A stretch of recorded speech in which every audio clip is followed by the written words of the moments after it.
On a crisp autumn morning, the sun gleamed against the skyline of New York City, illuminating Edward Grayson, a billionaire whose reputation for sharp business acumen was unmatched.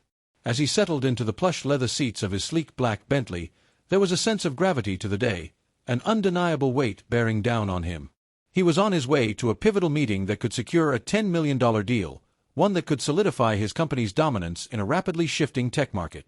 Edward's success was built on years of calculated risks, cold determination, and an unyielding vision, but the stakes had never felt higher. The timing was critical, and every passing minute felt like a reminder of just how much was hanging in the balance. Glancing at his watch, he noted how time seemed to slip away faster than he wanted it to. He had grown accustomed to a life of luxury and convenience, but today was different. His usual trusted driver had called in sick, leaving Edward to navigate the busy streets of the city himself. Though it was a small inconvenience in the grand scheme, it unsettled him more than he cared to admit. Edward pushed forward despite his discomfort, taking control of the Bentley himself and driving out of the city, the bustling skyline slowly fading into the background. He felt the adrenaline coursing through his veins as he cruised down the empty stretch of highway. The sleek vehicle, a symbol of speed and power, hummed beneath him, its engine a quiet force that complemented his own sense of urgency. However, as the highway wound through stretches of farmland and dense woods, the tranquility of the ride began to unsettle him. There was a tension building within him, as though something was about to go wrong. His mind raced ahead, focusing on the meeting that lay ahead, a critical moment that would determine whether the deal went through and his company would continue to thrive. But just as he began to find some calm, disaster struck. The engine sputtered suddenly, jolting him forward in his seat as it coughed and shuddered violently. The Bentley came to an abrupt stop. Panic surged through him. Edward frantically attempted to restart the car, his hands fumbling for the gear shift. Nothing happened. A wave of frustration swept over him as he muttered a string of expletives. Knowing that this setback had the potential to ruin everything, Edward quickly stepped out of the car and onto the sunlit road, his finely tailored suit now ruffled by the gusting wind. The Bentley, once a powerful and majestic machine, now stood still and lifeless, a beast that had failed him. Edward lifted the hood, peering into the complex machinery beneath, but confusion and irritation were the only responses the engine provided. His mind raced as he struggled to assess the situation. Cars, especially ones like the Bentley, were supposed to be reliable, but now he was completely stranded in the middle of nowhere, isolated from everything he knew. The silence surrounding him felt oppressive, only amplifying his growing sense of panic. Edward pulled out his phone, hoping for a sign of connection, but the signal was weak and flickering. He tried calling roadside assistance, but the call dropped before it could even connect. Desperation flooded him as he realized the gravity of his situation. He was alone, stranded on an empty road, miles away from the critical meeting that could decide his company's future. The clock was ticking, and every second that passed made it feel like the stakes were growing higher. Just when Edward felt like his frustration was about to swallow him whole, he heard the faint sound of a motorbike approaching from a distance. The noise grew louder, interrupting the stillness that had settled in the air. Edward's heart skipped a beat as a sense of cautious hope began to spark within him. A young man, wearing a delivery uniform and riding a beat-up motorbike that seemed to have seen better days, came into view. The biker slowed as he approached, clearly noticing Edward standing beside the car, looking helpless. The young man's eyes were sharp and full of curiosity, yet there was something about his demeanor, calm, steady, and focused, that immediately put Edward at ease. The biker pulled up beside him and dismounted the motorbike with a natural ease. "Sir, everything okay?" he asked, his voice calm and confident, offering a stark contrast to the storm brewing inside Edward. It was a simple question, but to Edward, it felt like a lifeline. There was someone who cared, even if just for a moment. Edward's initial skepticism about the young man quickly faded as he assessed Jake's demeanor. Despite the delivery uniform, Jake spoke with a quiet confidence that suggested he knew more than he let on. When Jake mentioned that he had once been a mechanic, Edward felt a flicker of hope. With no other option, and his patience running thin, Edward reluctantly agreed to let Jake take a look at the Bentley. Jake, unbothered by the luxury of the car, rolled up his sleeves and got to work. Edward watched in silence as the young man bent over the engine with an intensity that belied his youth. Minutes passed, but Jake never seemed rushed or flustered by the pressure.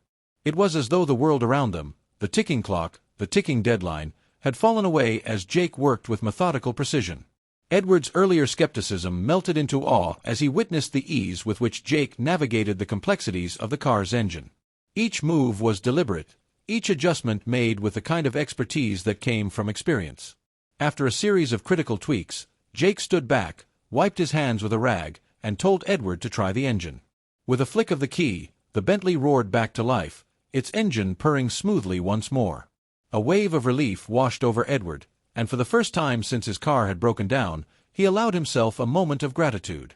With the Bentley now purring smoothly, Edward felt a wave of relief cascade over him. He stepped out of the car and walked toward Jake, his heart full of genuine gratitude. "You've saved my day, Jake," he said, his voice filled with appreciation. "I don't know what I would have done without you." Jake shrugged, as if the help he'd provided was just a natural thing to do, but Edward wasn't going to let it go unnoticed. He reached into his pocket and pulled out a generous tip, pressing the cash into Jake's palm. Jake hesitated, looking at the money, clearly uncomfortable with the amount. "I can't take this," he said, his voice low and humble.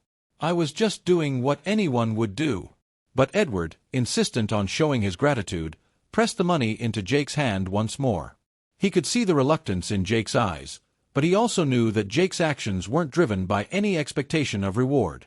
Still, it was important to Edward to acknowledge the kindness and skill that had saved him from a potentially disastrous situation.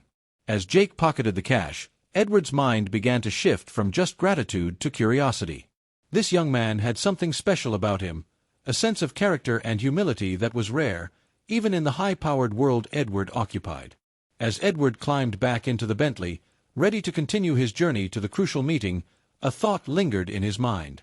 That evening, when he returned to the city, he couldn't shake the memory of Jake, the quiet, capable young man who had gone out of his way to help a stranger without a second thought. A month passed, and Edward's business world continued to thrive, but something remained unresolved. One evening, Edward decided to visit Jake. He knew this wasn't just about the tip or about repaying a favor. It was something deeper, an appreciation for Jake's character and a desire to offer more. Edward found Jake's modest apartment, the stark contrast to the opulent world he was used to. Jake opened the door, stunned to see the billionaire standing before him. "Mr. Grayson," Jake stammered, clearly surprised. Edward, however, seemed completely at ease as he entered Jake's home. "I've been meaning to find you," Edward began, his tone sincere. "What you did for me that day, you didn't just fix a car. You saved me from missing a meeting that could have made or broken my career." Jake looked puzzled, scratching his head. "I was just doing what anyone would do," he replied. But Edward smiled. Not everyone would stop to help a stranger, especially not someone in a luxury car. "What you did was extraordinary." Edward reached into his briefcase and pulled out stacks of neatly organized cash, handing them to Jake with a quiet, deliberate gesture. Jake's eyes widened, his jaw dropping as he took in the money. "This is my way of thanking you," Edward explained. "That meeting I had, it went better than expected. Your help played a crucial role in that success." Jake was still taken aback, his instincts telling him that it was too much. "I can't take this, sir," he protested. But Edward, with gentle firmness, placed a hand on Jake's shoulder. "You're not just taking money, Jake. You're accepting recognition for your kindness and skill. You didn't expect anything in return that day, and that's why this matters." Jake's mother, who had been silently watching the exchange from a distance, stepped forward, her eyes brimming with tears. "Mr. Grayson," she said, her voice trembling with emotion, "we don't know how to express our gratitude. You've done more for us than we could ever imagine." Edward turned his gaze back to Jake. "I want to do more," he said, his voice now filled with purpose. "I need someone like you on my team. You have talent, you have diligence, and you've proven you have the work ethic to make a difference.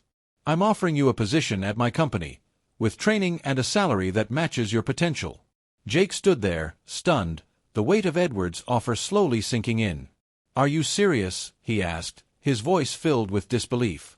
"Dead serious," Edward confirmed with a smile. "You've earned this opportunity, Jake. You just needed someone to see the spark in you." Jake exchanged a glance with his mother, who looked equally overwhelmed by the possibility of a new future. After a moment of silence, Jake's resolve solidified, and he nodded. "I'll do it," he said, a new sense of determination lacing his tone. The path that had seemed so uncertain for Jake was now full of promise. He was being offered a chance to break free from the confines of his past struggles and step into a world that he had once only dreamed of. Edward's offer wasn't just about money, it was an invitation to prove himself, to rise above the life he had been living. Jake's acceptance marked the beginning of a journey that would forever change his life. The days that followed were filled with a whirlwind of activity. Edward arranged everything for Jake to join his company, making sure that Jake was properly trained and integrated into the corporate culture. Jake was in awe as he took his first tour of the company's headquarters, a place buzzing with energy, state-of-the-art technology, and teams of driven individuals.